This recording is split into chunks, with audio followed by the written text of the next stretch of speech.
The quantum receiver hummed softly in the background as Dr. Nadia Volkov adjusted her thick-rimmed glasses, squinting at the unusual pattern dancing across her holographic display.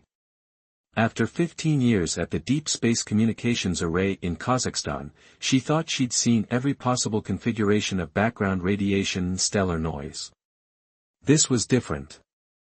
"Director Hammond, you need to see this," she called out, her voice steady despite the excitement building in her chest. The facility's director, a tall man with silver-streaked hair and weathered features, made his way across the control room. "What have you got, Nadia?" Hammond leaned over her shoulder, his expression shifting from mild interest to intense focus as he processed the data stream. "These patterns, they're not random. Look at the regularities in the quantum fluctuations. This isn't background noise, it's encrypted."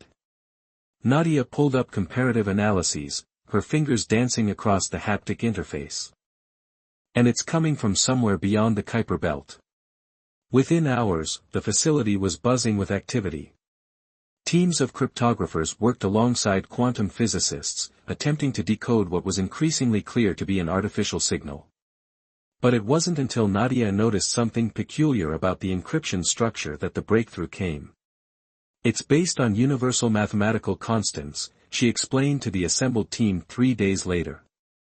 "The key isn't in the numbers, it's in the relationships between them." The sender assumed any sufficiently advanced civilization would recognize these patterns. The first successfully decoded message changed everything. "Greetings, emerging civilization. Your species has been monitored since achieving quantum communication capabilities. The Zetharian Council extends an invitation to participate in the 12,000th Helmenaar Prize competition." The UN Security Council convened an emergency session within hours of verification. Representatives from every major space agency crowded into the chamber, their faces illuminated by the soft blue glow of data screens. Dr. Volkov found herself at the center of attention, explaining the significance of what they discovered. "The Helmenaar Prize appears to be the highest scientific and technological achievement award in known space," she explained, her voice echoing through the chamber. "According to the data packet, it's been awarded every 50 Earth years for the past 600,000 years. No non-council species has ever won, or even qualified for the final rounds." Admiral Jun Zhao, head of the Pan-Asian Space Force, leaned forward. "And they're inviting us to compete? Just like that?" "Not exactly," Nadia replied, pulling up another section of the transmission. "They're inviting us to apply for consideration to compete. The application process itself is apparently considered a significant challenge." The room erupted in multilingual discussions. Earth had achieved remarkable technological progress in the past century, but the existence of a galactic civilization so advanced they considered quantum communication merely a baseline requirement was sobering. Dr. Heinrich Weber, the German quantum physicist who had helped verify the signal, cleared his throat.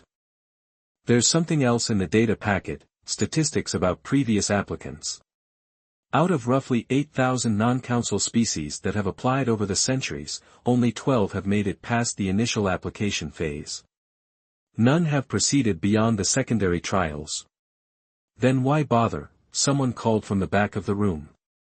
Admiral Zhao stood up, his expression stern. "Because humanity has never backed down from a challenge just because others failed.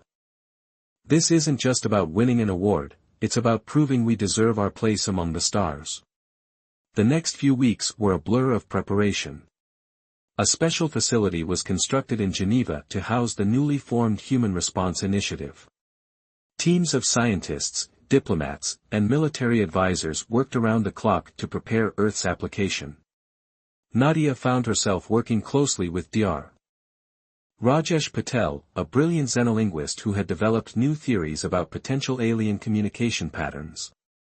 Together, they began to notice something subtle in the application requirements, something that made them wonder if the challenge wasn't quite what it seemed. "Look at this section," Rajesh pointed out one evening, his eyes bright with excitement. "The requirements aren't just about technological achievement. There's an emphasis on innovative problem-solving approaches and unique species perspectives. What if?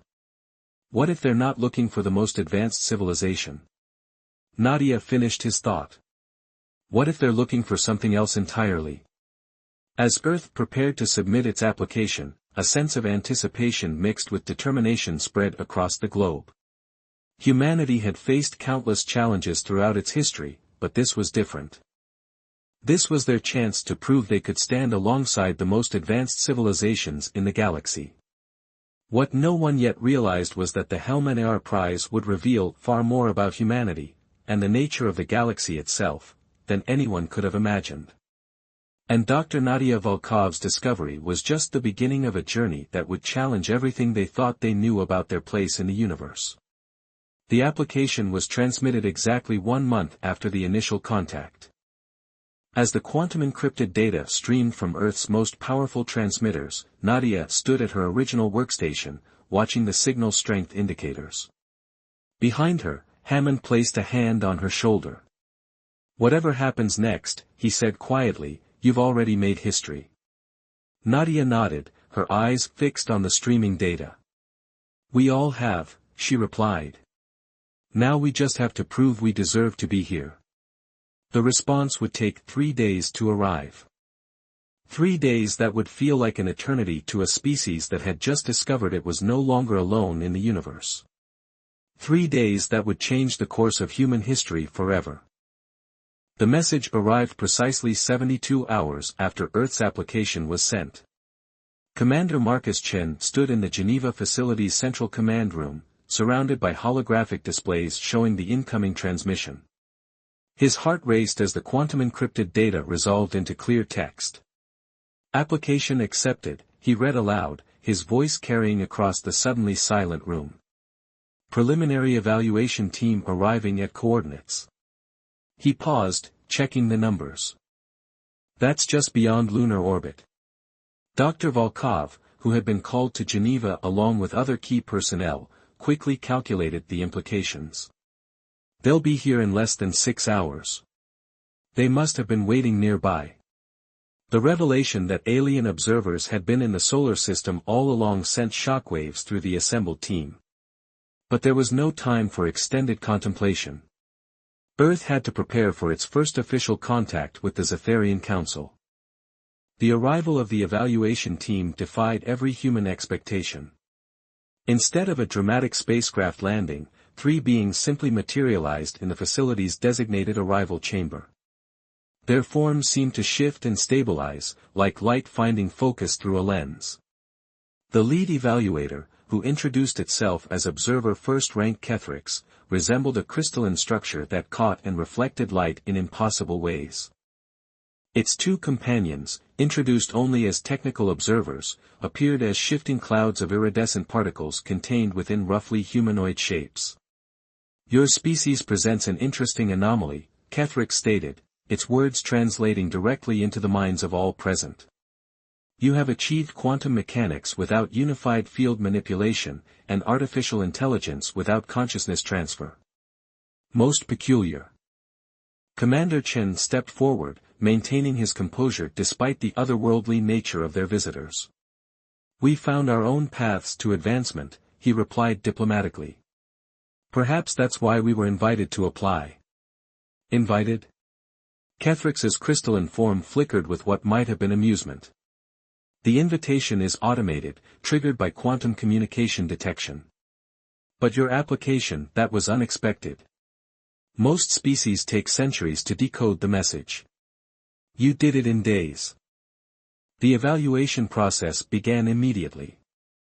Earth's representatives were subjected to a battery of tests that seemed designed to challenge not just their scientific knowledge, but their very way of thinking. Dr. Rajesh Patel found himself trying to explain human poetry to beings that communicated primarily through mathematical equations. "But why create patterns of words that serve no direct informational purpose?" one of the technical observers asked during a particularly frustrating session. "Because the pattern itself becomes information," Rajesh explained patiently. "The emotion it evokes, the connections it creates, these are forms of data that can't be quantified in traditional ways. The observer's particle cloud swirled in what seemed like confusion. Inefficient. Yet, intriguing. As days turned into weeks, the human team began to notice patterns in the evaluation process. The questions and challenges seemed less focused on their technological capabilities and more on their problem-solving approaches. Dr. Volkov spent countless hours analyzing the subtle implications. "They're not testing what we know," she explained to Commander Chen during a rare quiet moment. "They're testing how we think. How we approach problems we've never seen before." The breakthrough came during what seemed like a routine engineering challenge. The evaluation team presented a complex spatial puzzle, a device that needed to be repaired but existed partially in dimensions humans couldn't perceive. Lieutenant Diana Rodriguez, a quantum engineering specialist who had been quiet until then, proposed an unexpected solution. "If we can't see all dimensions of the problem," she suggested, "maybe we don't need to. We could use quantum entanglement to affect the parts we can't observe by manipulating the parts we can see." The crystalline form of Kethrix actually froze for a moment, its usual shifting patterns becoming still. "You would attempt to solve a problem without full understanding of its nature." "Sometimes understanding comes through doing," Diana replied. "We learn by trying, by failing, by adapting. It's how humans have always advanced." The response seemed to trigger intense discussion among the evaluation team, conducted in frequencies beyond human perception. When they finally spoke again, their tone had changed subtly. "Your species continues to deviate from expected parameters," Kethrix announced. "You have qualified for the next phase of evaluation." The celebration that followed was tempered by the realization that they had only passed the first of many hurdles. But something else had changed too. The way the evaluators interacted with the human team became more direct, almost curious. "There is a question," one of the technical observers approached Commander Chen privately. "Your application contained an element we have not encountered before. You included what you called music in your cultural data package. Why?" Chen smiled, remembering the heated debates about including that particular element. "Because it's part of who we are. We don't just solve problems, we create, we feel, we express. Sometimes the most important discoveries come from following what moves us, not just what we can prove." The observer's particle cloud shifted in complex patterns. "This is not a standard approach to advancement."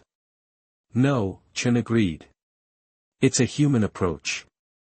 As the evaluation team prepared to depart, they left behind a quantum communication device and a set of coordinates for the next phase of testing. But they also left something else, a sense that humanity had surprised them in ways they hadn't expected. "Your species will be watched with great interest," Kethrix stated as their forms began to dissolve. "The next phase begins in one standard lunar cycle. Be prepared for unconventional challenges." After they vanished, Commander Chen turned to his team. "Well," he said with a slight smile, "at least we know we've got their attention. Now we just have to figure out what they're really looking for." Dr. Volkov was already reviewing the data from their interactions. "Whatever it is," she replied, "I don't think it's what anyone, including them, expects." The human team had passed their first real test.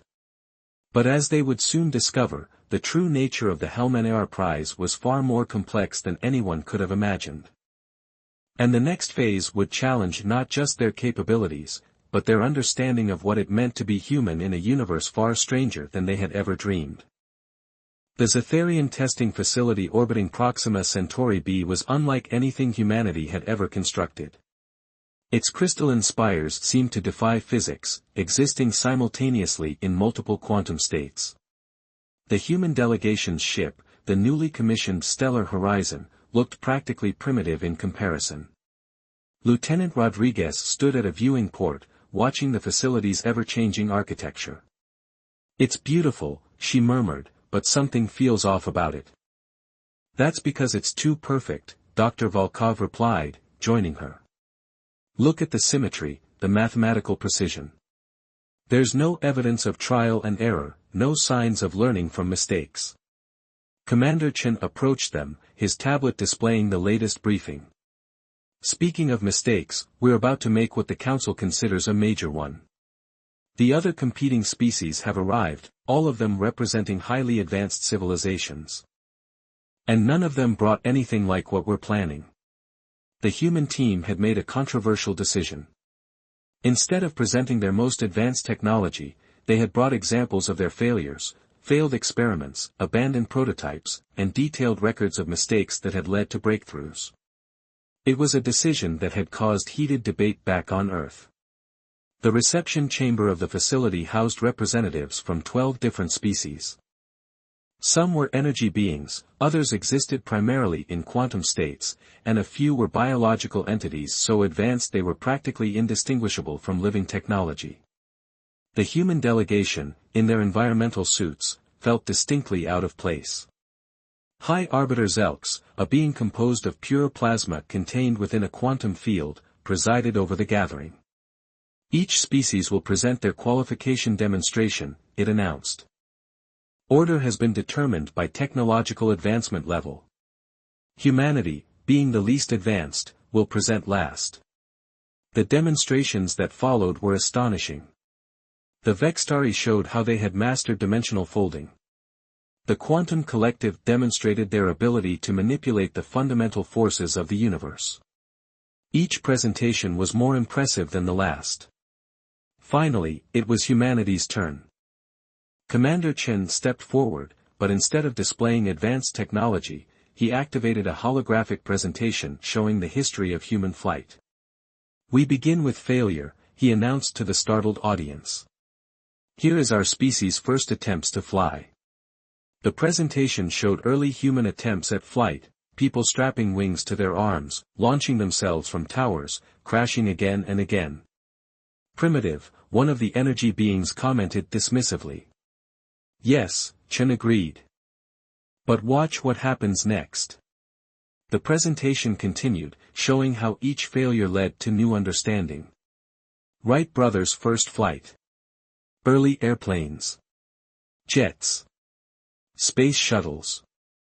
Each advancement built on previous mistakes. Dr. Volkov took over. We've brought not just our successes, but our failures. Because we believe the path to advancement isn't about avoiding mistakes, it's about learning from them. The chamber erupted in murmurs of confusion and disapproval. High Arbiter Zelx's plasma form fluctuated rapidly. This is unprecedented. The qualification demonstration is meant to show achievement, not insufficient attempts. Lieutenant Rodriguez stepped forward, her voice clear and confident.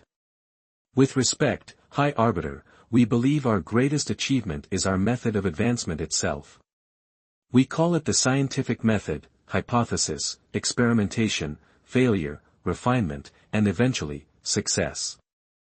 She activated a secondary hologram, showing their latest quantum communication prototype. This device isn't perfect. It's probably less advanced than what any other species here developed. But it's ours, developed through our own understanding, our own mistakes, our own journey of discovery. And why should this matter? Asked a representative of the Quantum Collective. Commander Chen smiled. Because when this device fails, and it will fail, we'll learn from it. We'll improve it. And most importantly, we'll understand it completely, because we built it from our own understanding, not from copied perfection. The room fell silent. The other species representatives seemed to be processing this unconventional approach. Then, from the back of the chamber, a new voice spoke, one that hadn't been heard before. Fascinating. The voice belonged to an observer of the First Ring, one of the oldest members of the Zetharian Council. Its form was barely visible, a shimmer in the air. In 12,000 competitions, no species has ever presented failure as a qualification. Dr. Volkov took a deep breath.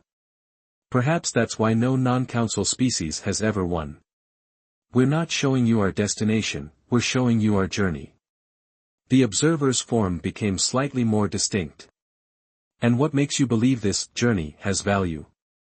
Because it's real, Commander Chen replied. Every advancement we've made, we've earned through trial and error, through persistence, through learning from our mistakes. We don't just possess technology, we understand it, down to its foundations, because we built it piece by piece, failure by failure. The chamber erupted in discussion, some outraged, others intrigued. High Arbiter Zelks attempted to restore order, but the observer of the first ring raised a barely visible appendage.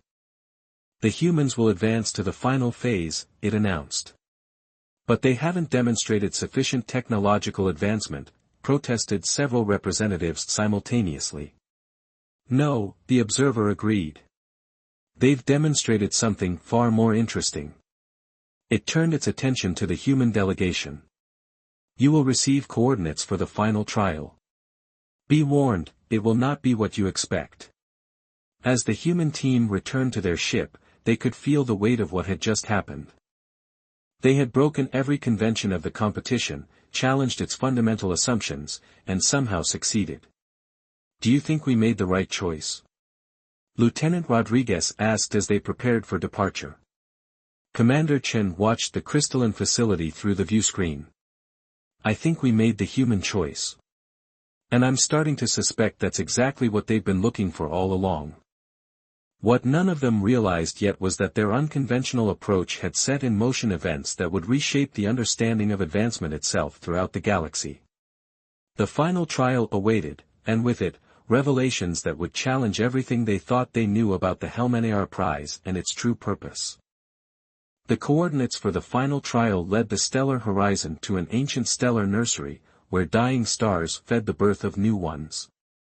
Dr. Volkov stood transfixed by the sight of a massive gas cloud illuminated by the death throes of a red giant, its colors shifting between crimson and gold.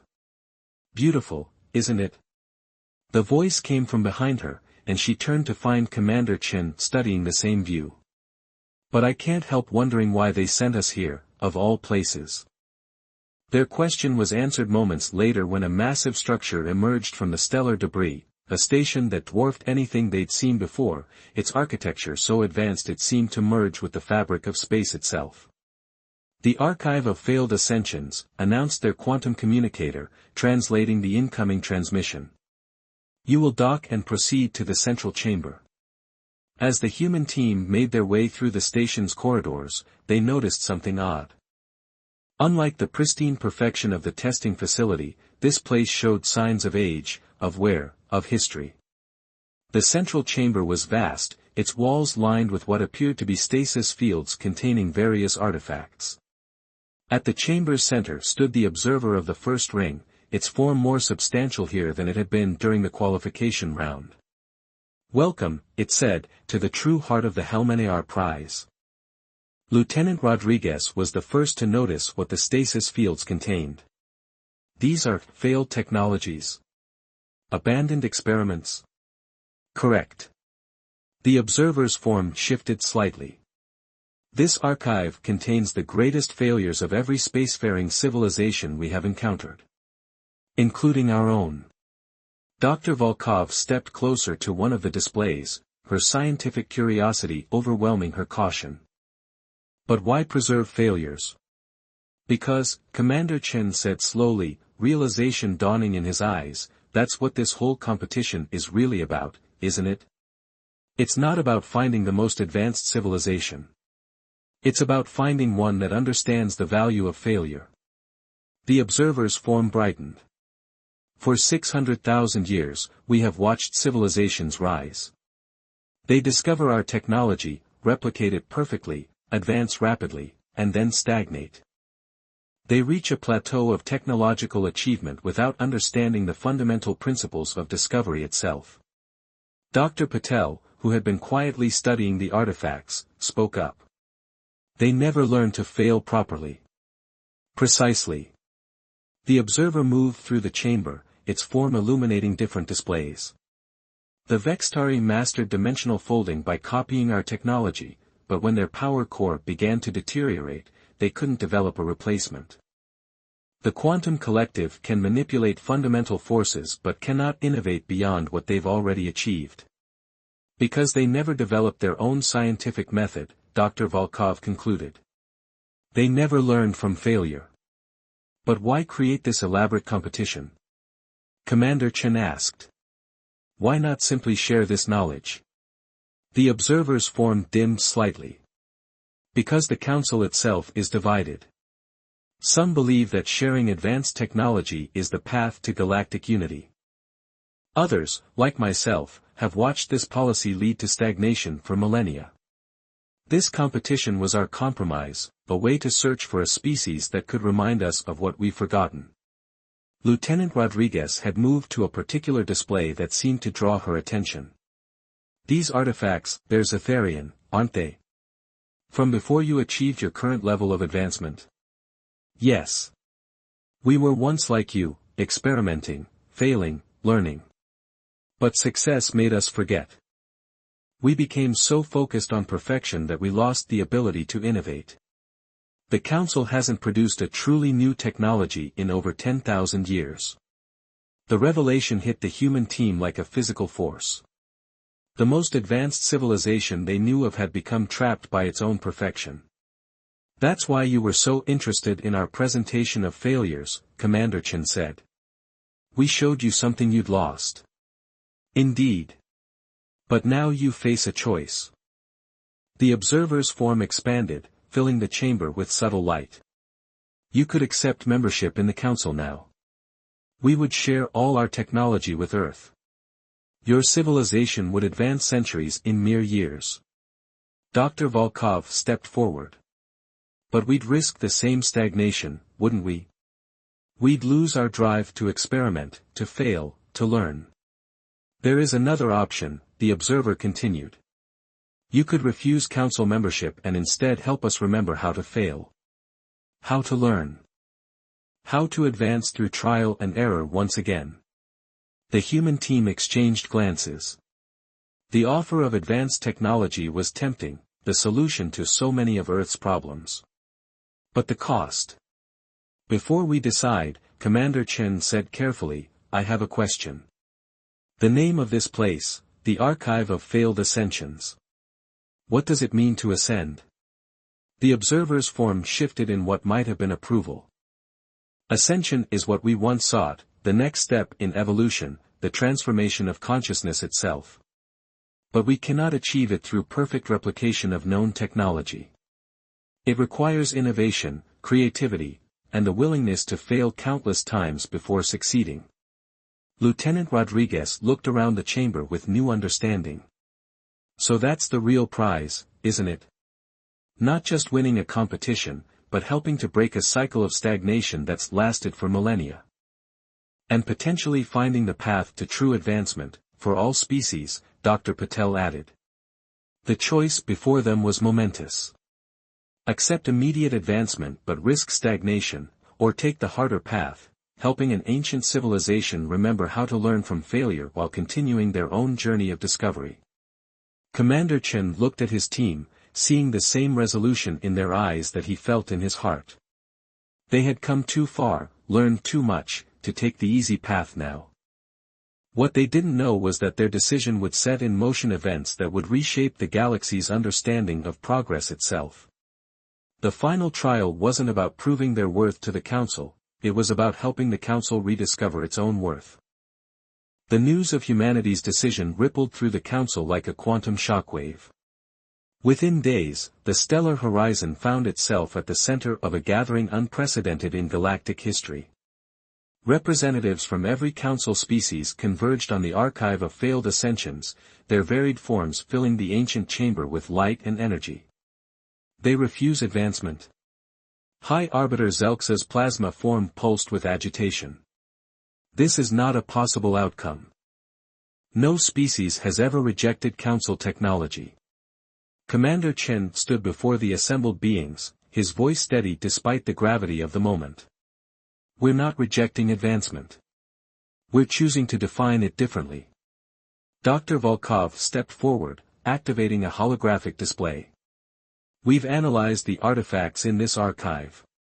Each represents a crucial moment where a civilization stopped trying to innovate and instead began merely replicating.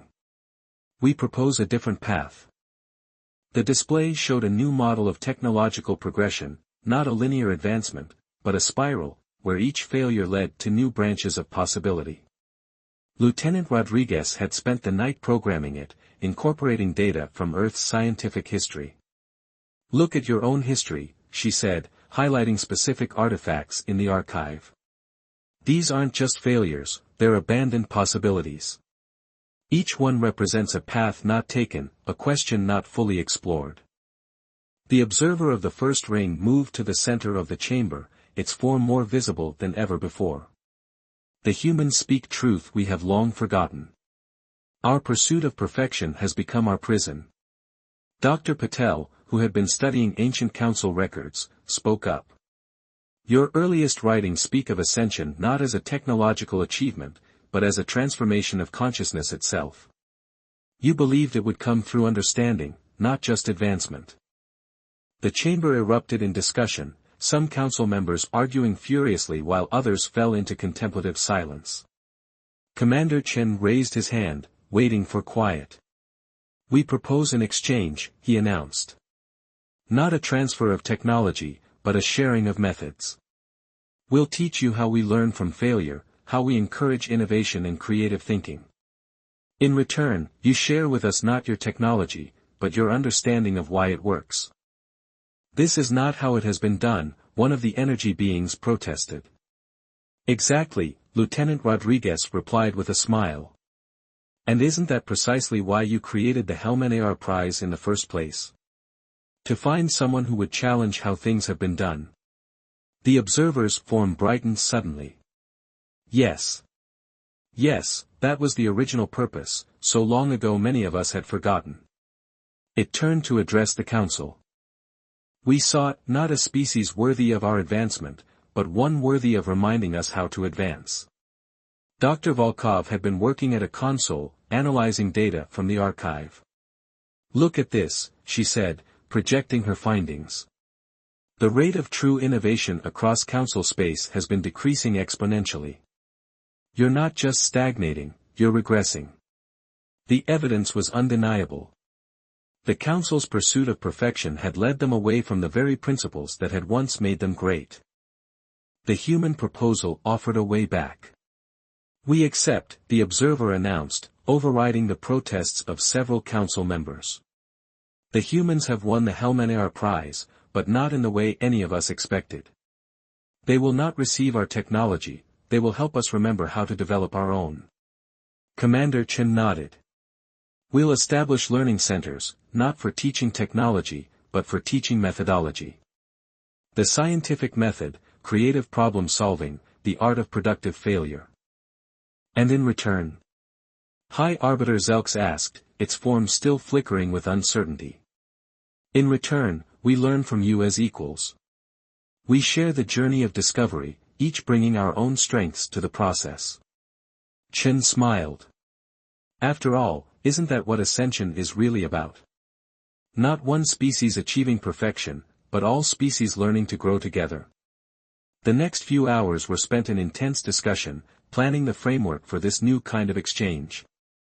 Earth would send its best teachers, scientists, artists, philosophers, while the Council would share its deepest understanding of the universe's principles.